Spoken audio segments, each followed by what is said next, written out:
Good morning everybody. आज हम लोग गोधूली भाग 1 में लिखित पधारो हमारे देश के लेखक अनुपम मिश्र के बारे में हम लोग अध्ययन करेंगे। जैसा कि अनुपम मिश्र जो है वे हिंदी साहित्य के प्रख्यात कवि भवानी प्रसाद मिश्र के पुत्र हैं। उनका जन्म 1948 ईस्वी में छत्तीसगढ़ में हुआ था। उनकी प्रारंभिक शिक्षा दीक्षा हैदराबाद और मुंबई में हुई। उसके पश्चात वे दिल्ली आ गए और उन्होंने संस्कृत विषय में एमए किया और 1969 में गांधी शांति प्रतिष्ठान में वे कार्यरत रहे। इसके बाद उनको पर्यावरण प्रकोष्ठ में रहने के कारण उनको कई ऐसे पुरस्कार भी दिया गया, क्योंकि उनका लगाव जो ज्वलंत समस्या थी उस समय पर्यावरण और पानी की, इन दो ऐसे विषयों पर उन्होंने अपनी लेखनी चलाई। और यही कारण है कि वे शहर में रहने के बावजूद भी ग्रामीण क्षेत्रों में जिन चीज़ों की समस्या थी उसके ज्वलंत समस्या को उन्होंने अपनी लेखन का विषय वस्तु बनाया। और यही कारण है कि उनका लगाव जो है भारत की मिट्टी से रही और उन्होंने अपनी ज्वलंत समस्या को एक विश्लेषणात्मक दृष्टि से उसको आंचलिक और बोलचाल की भाषा में उन्होंने अपनी बातों को लिखने का काम किया।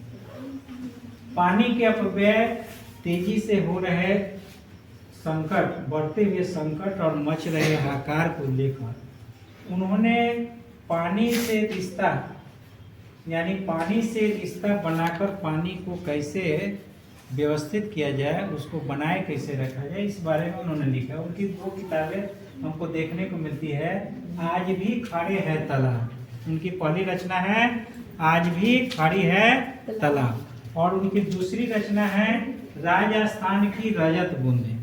आज हम लोग जिस पाठ को पढ़ने जा रहे हैं, पधारो हमारे देश, यह राजस्थान की रजत बूंदें किताब से लिया गया है। यह रचना कहाँ से लिया गया है?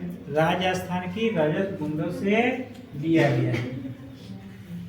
माना जाता है कि राजस्थान को भूगोल में या इतिहास में हमेशा यह बताया जाता है कि वो एक मरुस्थल जगह है जहाँ पानी का घोर अभाव है और लोगों के दिमाग में भरा हुआ है कि वहाँ पानी का सचमुच में उतना अभाव है। और लेकिन कभी भी राजस्थान में या राजस्थान के लोग इस कमी के बावजूद भी कभी भी कमी महसूस नहीं होने दिया। इसके पीछे कारण क्या था?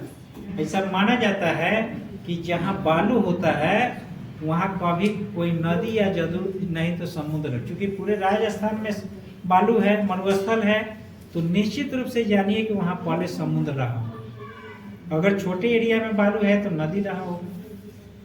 यही कारण है कि उनके पुरखे पुरानियों के दिलो दिमाग में एक शब्द वहाँ मिलता है, हाकरो शब्द से आशय क्या है? हाकर एक डिंगल भाषा का शब्द है जिसका आशय है समुद्र, जबकि वह समुद्र नहीं है, पुरखे पुरानिये भी नहीं देखे, लेकिन हो न हो कहीं न कहीं राजस्थान के लोग उस शब्द से परिचित हैं। इसका मतलब है कि वहाँ पर कभी समुद्र था।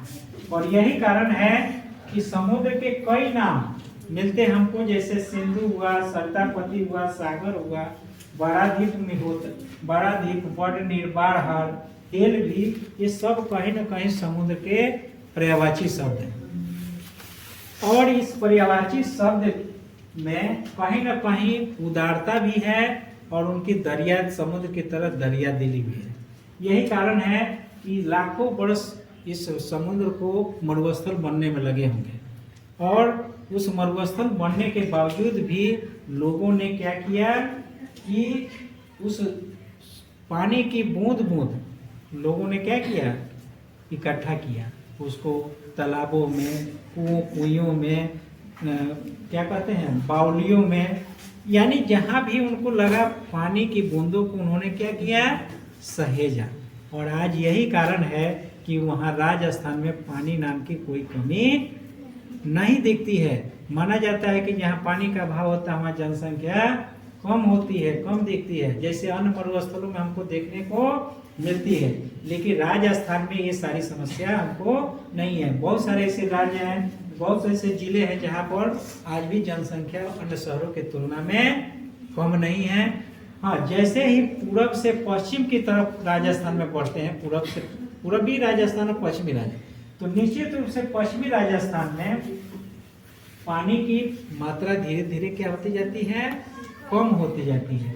और यही कारण है कि यहाँ पर जब पानी की मात्रा जो है 2 सेंटीमीटर से लेकर 25 सेंटीमीटर होती है, जबकि राजस्थान की औसत वर्षा जो है 60 सेंटीमीटर है।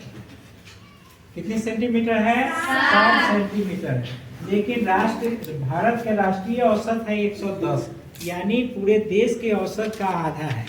इसके बावजूद भी वहाँ पानी की कमी नहीं है, और इसलिए वहाँ कंजूस महाजन के रूप में उस क्षेत्र को देखा। जैसे कंजूस महाजन यानी इंद्र भगवान वहाँ पानी देने में क्या करते हैं, कंजूसी करते हैं, इसलिए उसको कंजूस महाजन के रूप में उस क्षेत्र को कहा जाता है।